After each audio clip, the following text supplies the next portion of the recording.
Tabi-tabi po. Oh. Lambok ng yuta, diagod. Kuha kami ng yuta mga kabords. Yung lupa na pang taniman ng gulay. Ano yung tanim mo? Talbos ng kamote. Talbos ng kamote. Ganda kasi dito mga kabords dahil ano to eh, mga latak-latak ng ano, ng pag inabot ng tubig. Yung latak ng lupa. Mataba siya. Yan o. Ganda ng lupa mga kabords oh. So yung tatanim namin dito is yung anong tawag doon? Rupa, kamote. Talbos ng kamote mga kabords. Ugat ng kamote. So wala kaming makuhanan kasi doon sa may malapit sa bahay dahil maggraba siya. Puro graba. Mabato. So ilagay lang namin sa buti. Buti ng mineral mga kabords. Right. Ang ganda ng lupa ano. Yo, what's up mga kabords? May bagong araw po na bagong vlog na po tayo ngayon. Gagawa kami ng ano ngayon mga kabords, yung taniman ng gulay mga kabords dahil dito nga kasi puro graba. Yan gagawin namin ngayon mga kabords. Maglagay kami ng lupa sa may buti. Buti ng mineral mga kabords to. So yung kinuha namin lupa kagaya na dito namin siya ilalagay. Right, so kasama ko ngayon dito si YP. Yan. So habang wala pang ulan, lalagyan na namin muna kabords ng lupa yung buti mga kabords. Right. Pa? Yan ang gulay. Sa uro-urupa mo na ligway. Ito yung lupa. So yan yung lupa na kinuha namin kaganina, no? Yung pampataba. Ano yan yung? Mga dahon-dahon. Mga Dahon-dahon lang din. Okay. Ilagay natin muna ang gulay. Ayan o, may tubo na siya. At tutusok lang siya. Tusok lang siya bago lagyan ng lupa. So binutas-butasan pala ito mga kabers, oh. Yung dinaga na kabilya. So tinusok-tusok lang siya para magkaroon ng labasan ng tubig. Kapag ka nadiligan, lumalabas lang siya. Right. Sa gitna ilagay itong sa gitna ni. Sa gitna ilagay yung ano mga kabers ito. Halaman lang din pala to. Ay mga ano to, mga damo-damo lang. Damo-damo. Yung pinaka ano niya, pampataba, abono. Right, so ganyan, tusok muna bago ilagay yung lupa.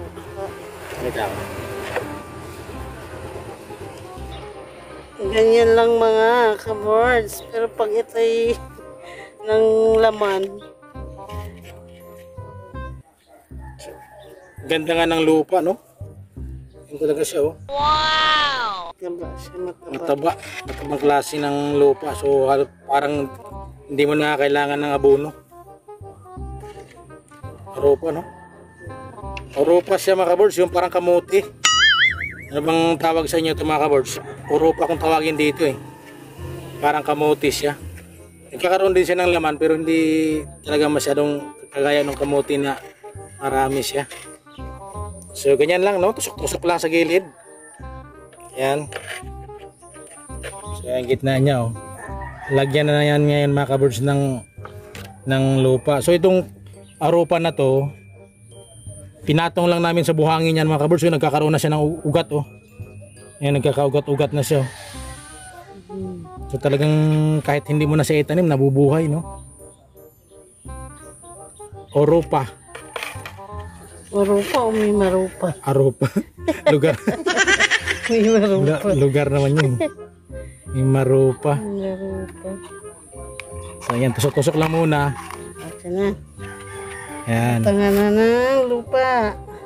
So butangan na, butangan. Lagyan na ng lupa. Yan. Didiligan din to, no? Para Oo, talagang dyan ka magdilig sa sa gitna. Para yung Dito. Vitamins niya. dito ibuhos yung tubig. Kasi nasa gitna naman pala siya. Ayan. Ngayon lang lagay. So ilagay yung bote sa gitna. Yeah. Kung meron kayong mga balat ng ng prutas, no? Pwede nang kahit anong klaseng balat dito. Ilagay lang dito para pag nabulok, yun yung pinakaabuno ng tinatanim nyo, kung ano man yung tinatanim nyo dito. So may mga butas-butas din siya. Ayun, no? Katulad lang din dito na may mga butas-butas. Yan.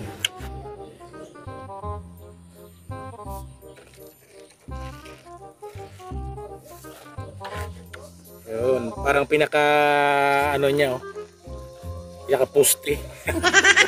Nasa gitna. Pinustihan ng bote lang din mga kaboards. Yan, so lagay lang. Tapos mas maganda dito kung itali natin, no? Hindi masalang punuin siguro.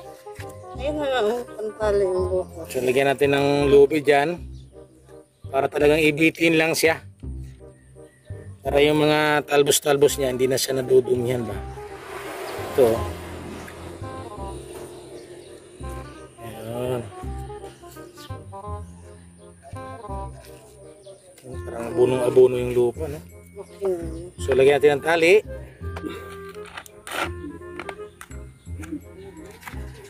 Talian natin para bitin natin to. Ibitin lang natin siya.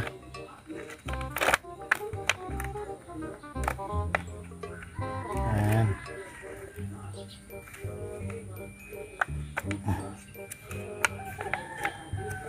So dito kailangan ganyan lang siya. Hindi masyadong mataas, no? So ito yung mangyayari ngayon mga kaboards. So ibitin na siya ganyan. Right, ibitin pa. Tapos dilig-diligan lang hanggang sa mabuhay siya. Yan. Di ba?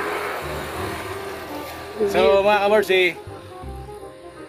update ko lang kayo dito kapag talagang umusbong na yung dahon niya.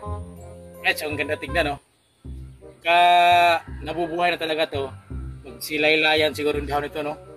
Magaganyan na siya. Ang ganda na din para mga halaman, no? Para mga halaman. Tapos kapag naggulay ka, kukuha ka lang ng talbos dito, pitas lang ka ng pitas, mimitas ka na lang ng malinis na siya kasi hindi naman nakasayad sa lupa eh. So ito na lang.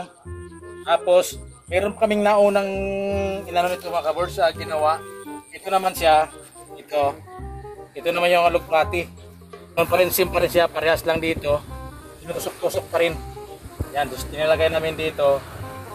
Dinidiligan na siya kanina, mapapasa yung lupa, no? Tapos, kapag dumami na mga kaboards yan, update na lang tayo kung lumago na yung dahon nito. Right. A few moments later. So, ayan, no? Natapos na natin yung isang litis natin na ginawa dito sa halamanan or gulay. Parang halamanan din siya, no? Marami pong salamat sa lahat na nakapanood ng mga video. Hanggang dito na lang. Bye bye. Libre nga pala ang tubig dito mga kaboards, pambuhos dito sa gulay kasi nga sa tabi lang siya ng palayan.